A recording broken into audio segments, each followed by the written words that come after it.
Are you ready? I can. My mom lent me her Prada jacket for this evening. So. Yep. Hello.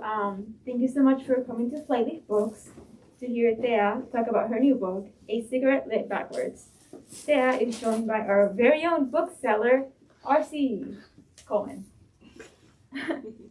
Tea is a Croatian-American writer based in LA. She has contributed to numerous publications, including ID and Days, and has also served as a columnist for Vice and Wired Italy. In spring 2020, her first novel, Life of the Party, was released in the US by Clash Books to critical acclaim. It was an instant bestseller in Italy, and it's soon to be a film. Hope you enjoy, and thanks for coming. But that's not your fault. They did the PR bad on the my people. I'm just following instructions. You did good. You did amazing. Thank you. This is on. Can you hear me? Can I? Yeah. And if I wear my mask, it's okay. Great. But you can take it off if you want. I've had the virus like 2 times. Okay. You're also, all of y'all are fine. Please enjoy the drinks in the back. Yeah, thanks to Tata. Give it up for Tata for getting me here. And thanks to Flyleaf and this gorgeous crew that they've got here.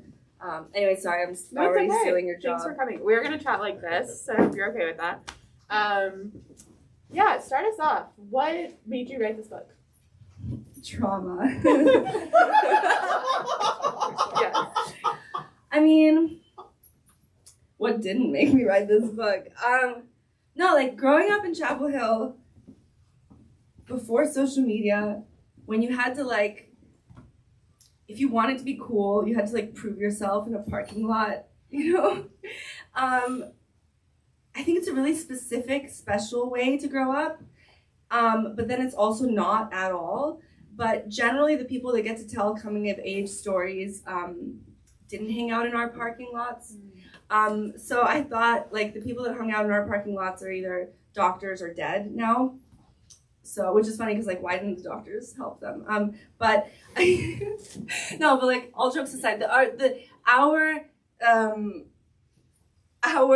town and our generation and our punk scene was a very specific, special thing that happened. And I just wanted to like document it because otherwise, you know, as you see on Franklin Street, they're just turning every restaurant into a fast food chain, 35 Chinese into a Target.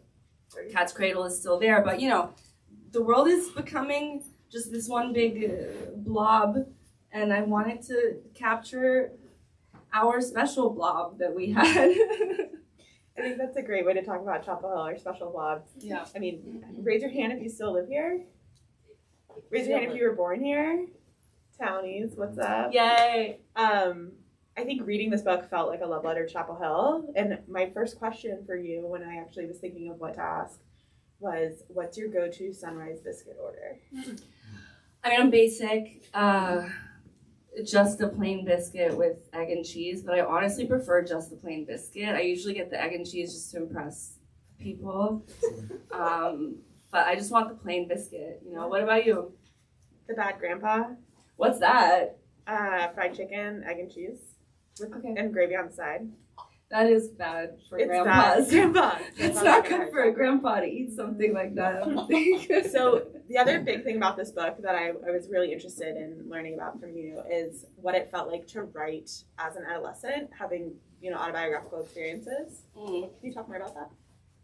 What it felt like to write in the brain, like through In as the an brain adolescent. of a 35, however old you were when you wrote it. Excuse you. No, sorry. Okay, I'm also I told you that in private. Okay. Oh my god, I thought this was a safe space. I'm team- All the bathrooms are like, we're gender-friendly bathrooms, and I'm But we're like not ageist. Well, I am.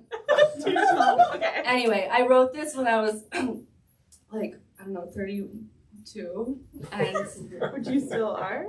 which I still Forever? am. Well, now I'm actually less, but anyway, it's very easy for me to tap into my adolescent brain because I was so very, very, very, very stupid, and those memories are still so vivid. I've tried to erase them by various means, and they just keep coming back.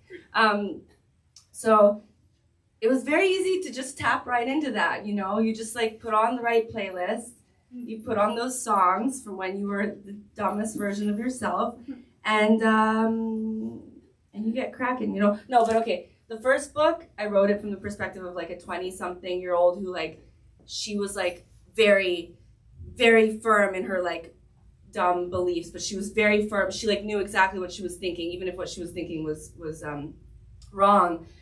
But I wanted to show what it's like when you're a teenager and like every day you change your mind. Like every day you don't know what you think, and that's okay. That's part of being a teenager. But it's like every day you wake up as like a new cockroach, you know, and at the end of the day you're like, maybe I'm a worm, you know, and so I wanted her to be, sometimes some of the Goodreads reviews that really upset me, which I shouldn't read, but I do, because I'm self-destructive, but they say like, this character is infuriating, like her choices don't make sense, and I'm like, she's 16. Like, you work with teenagers, you said, right? I've been a sex educator with teenagers in the past. And do they make sense? Did any of us make sense at 16? No, right? Right. Your amygdala, right? It controls your life. Yeah. We had a good talk about that. I like talking about the amygdala, Science. you know. It's always cool. And I think what's interesting about this book, she was infuriating at different times, but it also, I didn't need to like every character in every book ever. So it was like oh my god, and they were like, she's so unlikable. And I was like, what? That's me. They were like, wow, you wrote a really like complex, like unlikable character. And I'm like, fuck. Sorry, my mom said one rule tonight. You can't curse. That was French. I'm like, F you, man. That's me. But yeah, I didn't know I was that unlikable. I thought it was so cool, but you know. Well, I think as a reader, that can be like a growing experience of trying to see someone's experience that even if you don't like them, you have to have empathy. Well, because also generally unlikable characters are at least like really attractive. Mm. And she's like, I'm unlikable and fugly, you know, so anyway, it's literature. So Get used to it. I did read a Goodreads review about Life of the Party, and then it made me think about how I read A Cigarette Lit Backwards. And it said, like, you get cool by proxy by reading this character.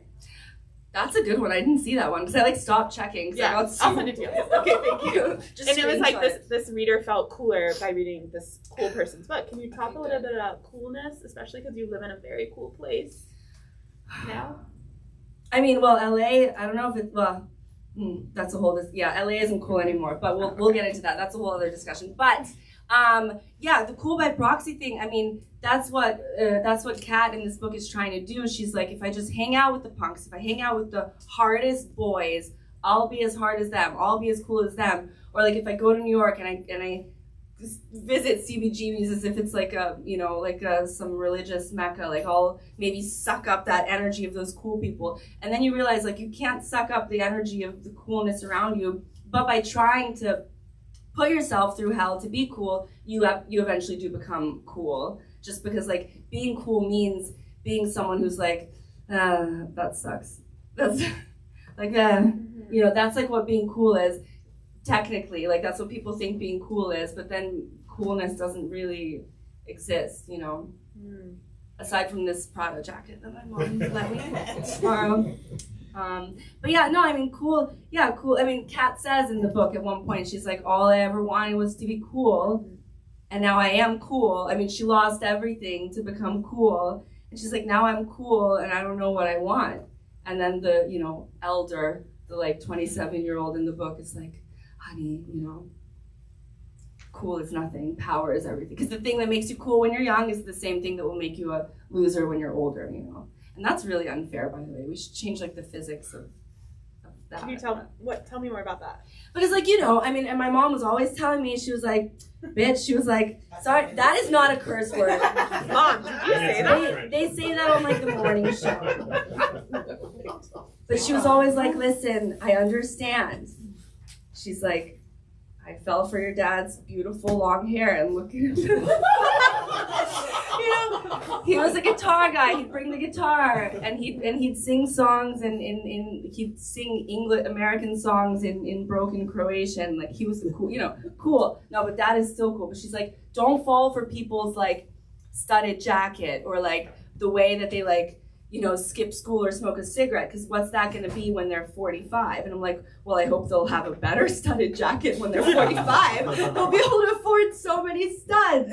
But no, it's really unfair though that like when you're a kid is when you're supposed to be preparing yourself for like your future.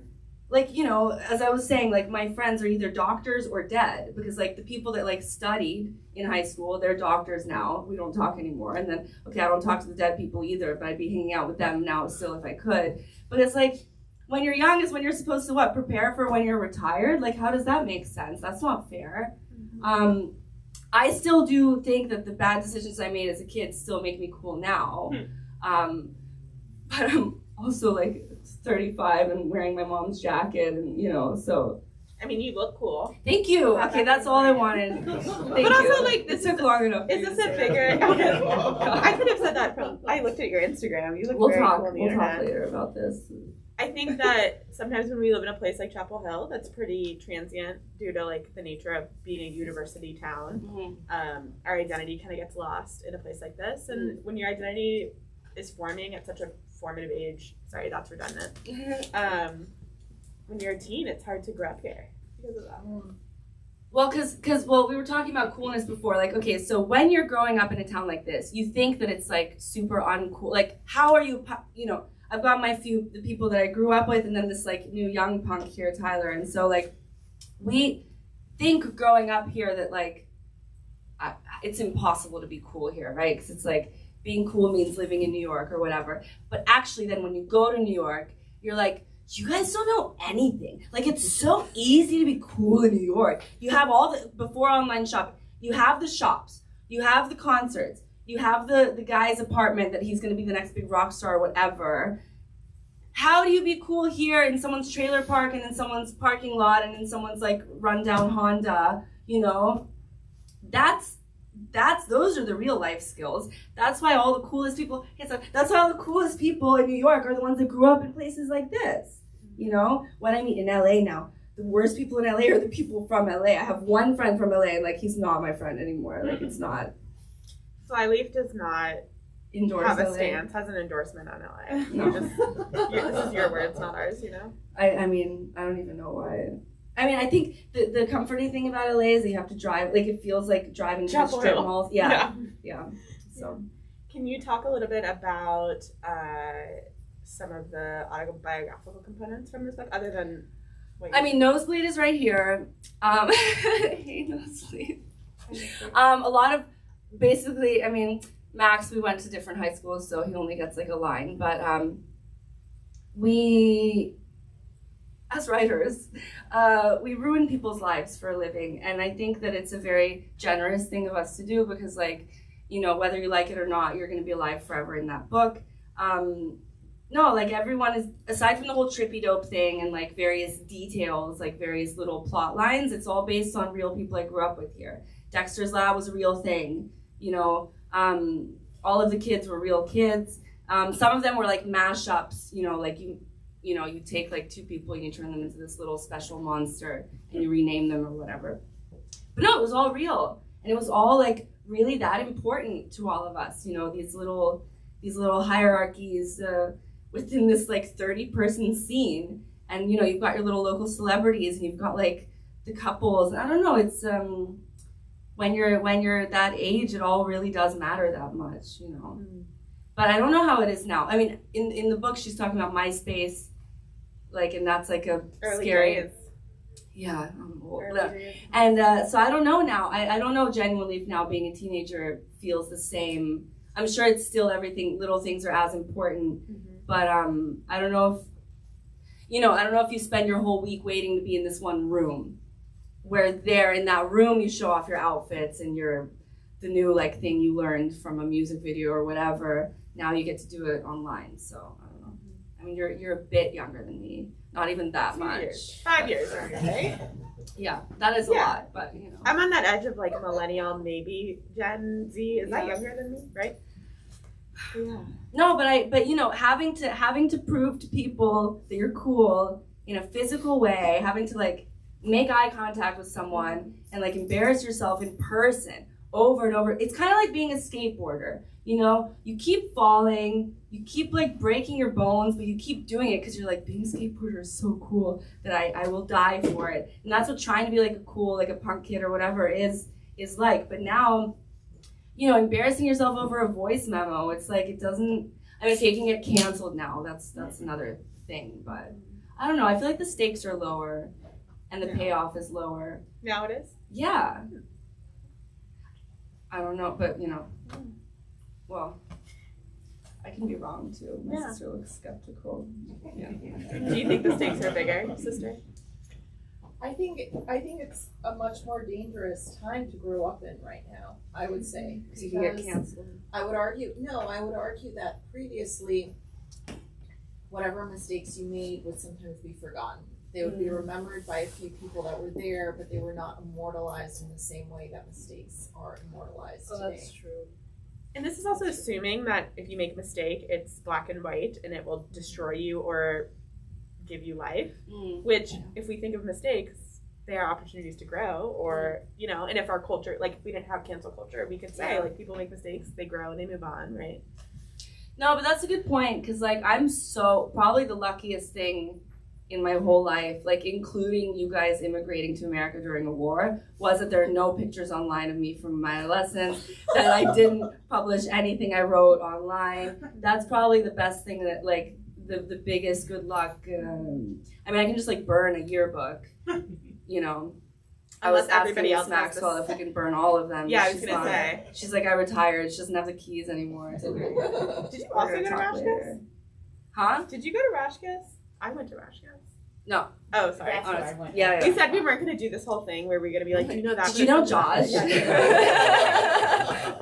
we weren't going to be booking people on stage. But like, townies do that, you know? Yeah. Does anyone from the audience have a question for Tara? Yes. Besides yourself, who is the favorite character? If you have a favorite character. I mean, Ashley, you know, like the girl. She didn't Grew up in you. Did you want to be named as the favorite character? Oh God, no! I told her she's not in the book. That's what I thought. I was like, that then it would have to be 500 pages. I didn't have time for that.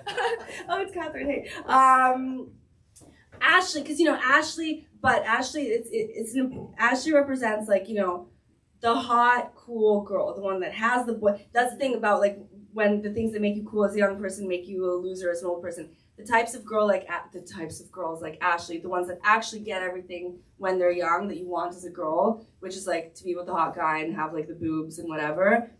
They end up there's this whole passage about like hot girl power versus like big man power. It sounds really stupid if I just say it, like, I mean, maybe it's also stupid in the book, but I think it's genius. But no, but like this hot girl power, for like, if you're so hot when you're that young, people end up using you up as a girl. And but being that hot and that cool as a 16-year-old girl, which I never experienced and few people do, I think is probably the most powerful, iconic thing that can ever happen to you. And you know what? When people are like, it's sad to peak in high school. Okay, I didn't peak in high school. I'm peaking in my 30s. I think it actually is iconic to peak in high school. And like, if you can do it, do it. Because you can spend the rest of your life thinking about it. I'm having to write fucking books. Sorry, second curse.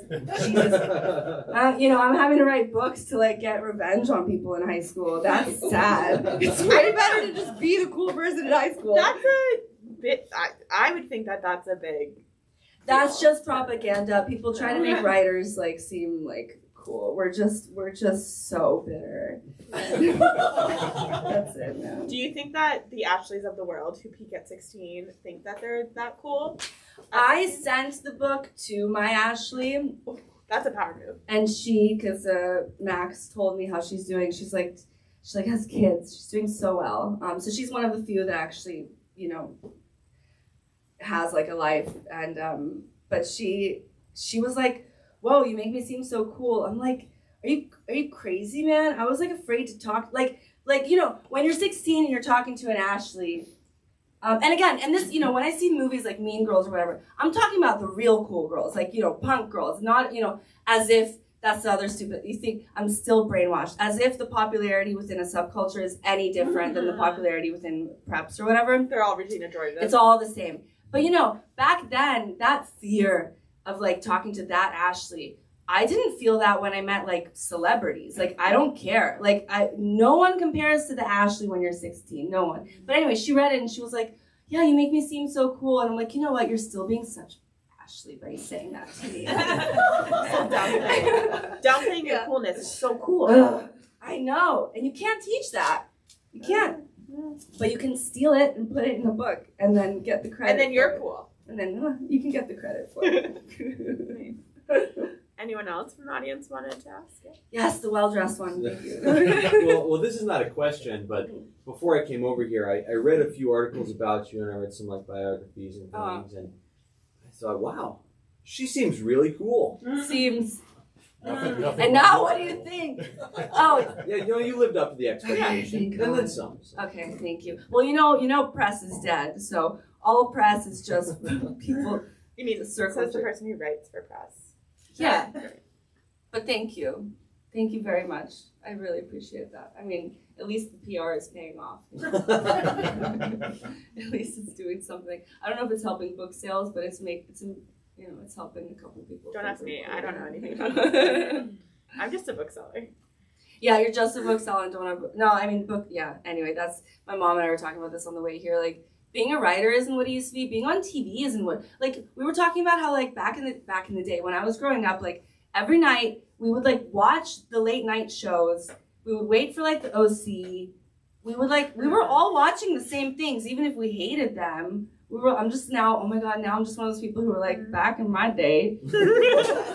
Back in my day when my mom and I were like, we should make streamers illegal and we should all have to watch the same shows now. Because now we're just like on our little devices. But anyway, yeah, I mean, publishing, I'm saying this in the bookstore, publishing is dead, TV is dead. What are we doing? Don't listen. Well, there's like loss of the collective experience of everyone watched that show last night. Yeah. And we all wanted to talk about it the next day at school. Kind of the Yeah. same feeling you get when you watch a live sports game. Maybe that's the last thing. That's so unfair though, because that's just like for straight men. Or gay men pretending to be straight. But no, but we have Twitter threads that we all. Not for long. Yeah, I know. Oh yeah, no, I know Twitter is like canceled now. But come on, one more question. Just thank you. Yes. So like I'm from here, and I'm probably like 4 or 5 years like after you, but After you, that's such a nice way to Sorry, say I'm like, really we're thank you.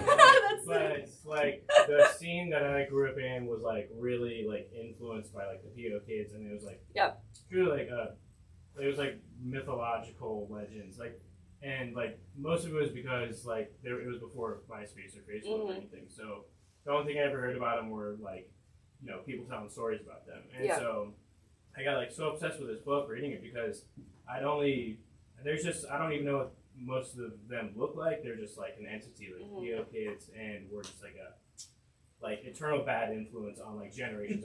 Yeah. Really Mythical Yeah. characters. I'm so so Yeah. go. Sorry.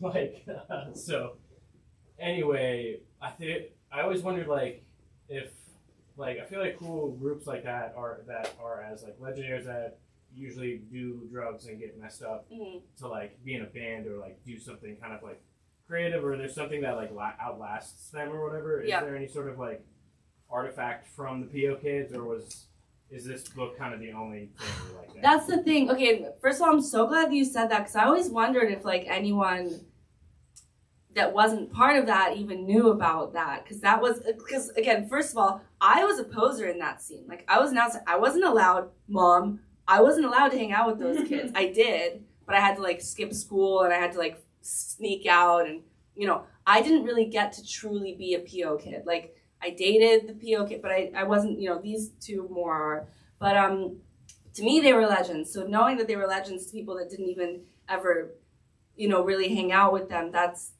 very cool, I think. But did anything, I think that the problem,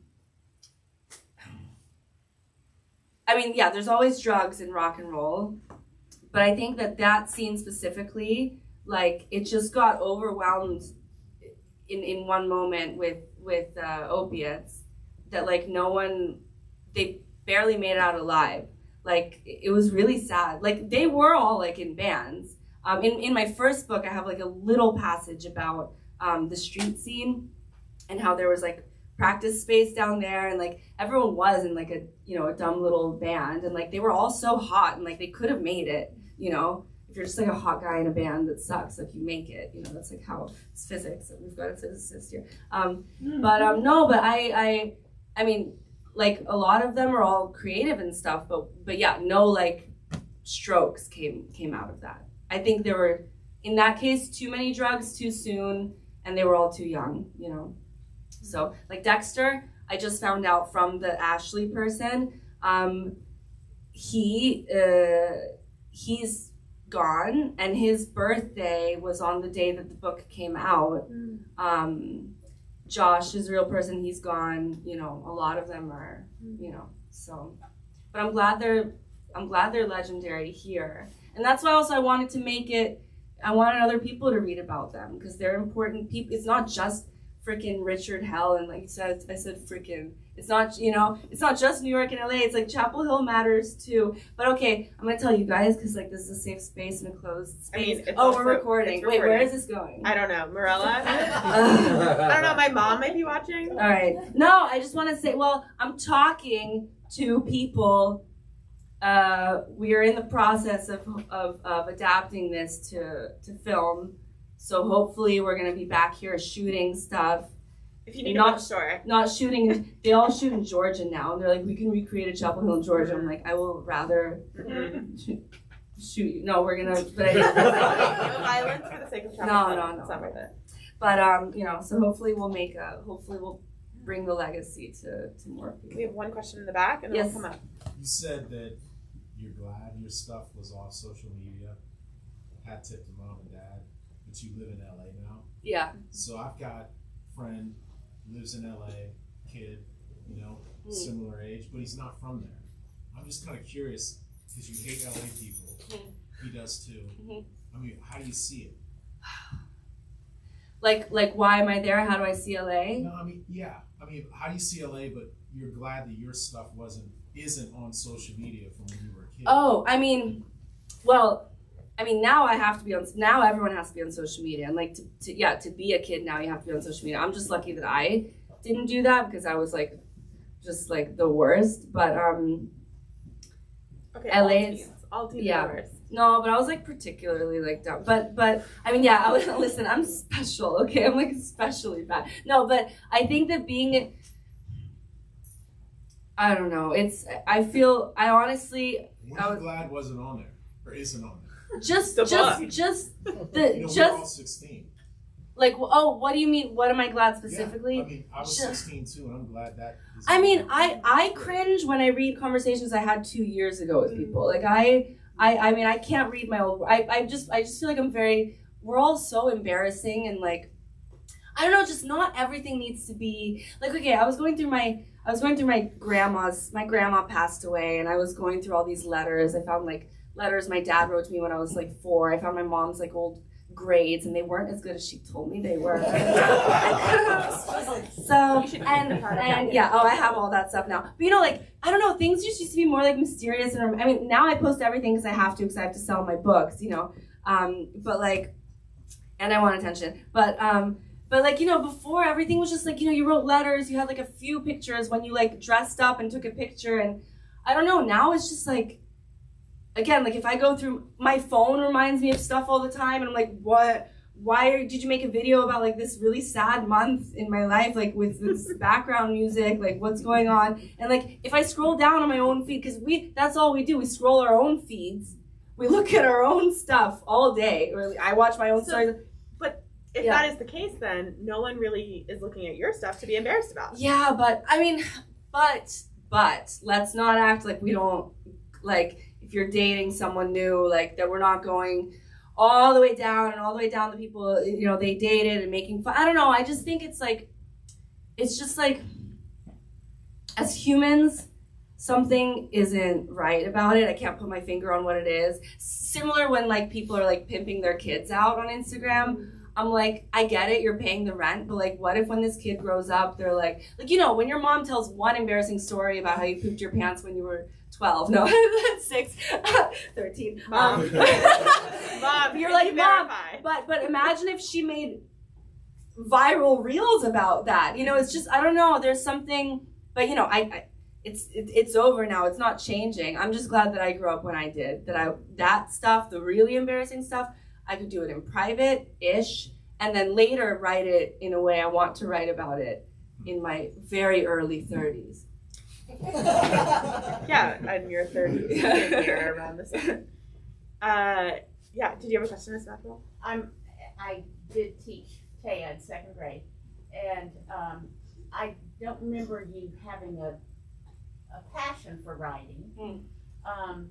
And my guess is that to get a book out, you have to be pretty disciplined in your writing. How did that evolve? I mean, so I started writing these blogs in my early 20s when I was working in fashion, and I really hated working in fashion, so I just wrote about how much I hated it. And so those blogs like turned into writing for magazines. But to be really honest with you, I only started writing books because like nothing else was working out, and I got so frustrated, and I was like, what about me? Like, why am I not famous? Not that like writing books makes you famous, but I was like, really, I was like, I'm a genius, and why am I not on the cover of, I was, you know, I told you I'm embarrassing, like, but I'm being honest with you. I was trying all these different things, you know, magazine stuff, like web series, comedy, and like none of it was working out, and I was like, I guess I'll write a book. Like, it's so depressing. And that worked out, so, you know. Do you love it? Well, now I do, because it works. But like, if it hadn't worked out, I'd be like, books are over, they're stupid, you know. No, but yeah, it does take discipline, but it's, you know, it's, I mean, everything is boring, really. You know, if you, like, watching a show for 6 hours, it's like, you may as well be, you know, selling your friends out that you grew up with. It's like the same, it's the same discipline, you know. Yeah. Right? What about your writing process? Well, I get up, I walk my dog, and then I spend like, you know, 6 hours like looking at other people's social media. Yeah, and then my own, and then like I wait until it's like nighttime, and I'm like, oh, I didn't write anything today, and then I like have a beer, and then I you know, write drunk, and then the next morning I'm like, oh my god, what is this? And you know, that's the writing process. No, but it's like procrastinating. I've always been a really good procrastinator, so when I have a deadline, then you know, you just get it out. Yeah. So another thing that came up for me when I was reading this book is the sexual politics of the mid-2000s, and I was wondering if this was today, how would this character have been treated? Yeah. What would it? Do you think there's any change in the teen sexual politics? I think so. I do think that today's teenagers are way smarter than we were. And I think that like there wouldn't have been, I mean, there's still, you know, Andrew Tate is still like a person that influenced people. Like, that's crazy. But, you know, I mean, rape culture is still a thing, and sexism is still a thing. But like, it was just normal to be like, she's a slut because she like some girl has sex with her boyfriend, she's a slut. That was like normal, you know, we were in like the Paris Hilton era. So I think that if Kat was growing up now, she probably just would have spent all her time online talking about how angry she is about these politics. Rape culture. Yeah. But I think, things were different. It was just, you know, like also like the eating disorders, diet culture. Like, I remember my box of Special K was like, lose, you know, 12 pounds in a week. And now Special K is like, fuel your power, you know, like, be strong. It's all the same thing, but it's, you know. It's remarketed garbage of diet. Yeah, culture, remarketed right? diet. It was like, instead of like not eating a full meal, eat the cereal. Yeah. Now it's eat the cereal, but don't tell us about your meal either. Exactly. Yeah. No, but things were pretty grim and brutal then. That's why it's so funny when now like TikTok teens are like nostalgic about the early 2000s, and I'm like, listen, you don't get to indulge in the fashion if you don't also have all of the bad stuff that came with it. That's not fair. It's like when people, you know, when I was growing up and people were like nostalgic for the 60s, and I'm like, oh, do you miss like racism? Like, you know, yeah, that mod dress is really cute. But, and then also like, if you're not gonna overpluck your eyebrows to the point where you look like a clown, you don't get to wear these low-rise jeans. Like, it's not, you don't get one without the other. It's not fair. If you don't have like a tiny purse where you can't fit anything except well, now tiny purses are back anyway. Like Jack and Wilson they don't make stuff. sense, guys. Well, we don't need that. Yeah, I mean, none of it makes sense. Anyway, my grandmother was right. She always said fashion, well, she was very homophobic, but she always said, I mean, she was an icon, but she said fashion is made by gay men who hate women and they want to punish us. And you know what? The more time I've spent like in my clothes, I'm like, she's right, you know. Okay. Not the gay man thing, but just the punish us thing. The punish us thing. Good. I worked in fashion, I can say this. Yeah, it was in your blog. Yeah. Does anybody else have any other questions, concerns? What's next? Well, I mean, I'm almost done with the third book, but I hate it. So you know, I don't know. Every day I'm debating whether I should just delete it and start again. But yeah, that and like the adaptations of the first book. Yeah, tell us about that. Tell us about your adaptations of your hopes for this. So the first book, I'm working with this Italian production company to do a TV show, and then the second one I'm working on hopefully making a movie. So you know, as my mom is like, just write scripts because books don't. Books. Good start for the book. Yeah. Books. It's like the purpose of writing a book now is to get a script made out of it. So. Who do you want to play Kat if you had any choice of any actress or actor? You know, I really like that girl who, even though I mean she's way too pretty for the role, but I really like the girl that was in Irma Vap, the like blue-eyed. Yeah, I mean she's like a model. You know, we'd have to rough her up a little, make her more right for the role, or in Yellow Jackets, the like kind of punkish one in Yellow Jackets. You know, we've got a few options, but I don't know how it's as long as they're like studded, they'll be great. Exactly. Yeah. Yeah. Great. Thanks, guys, for coming. Yeah, thanks for joining us. I think there's still a couple beers. No. No? Okay. Thanks, Deb. Oh, give it up for Flyleaf. And thank you. Thanks,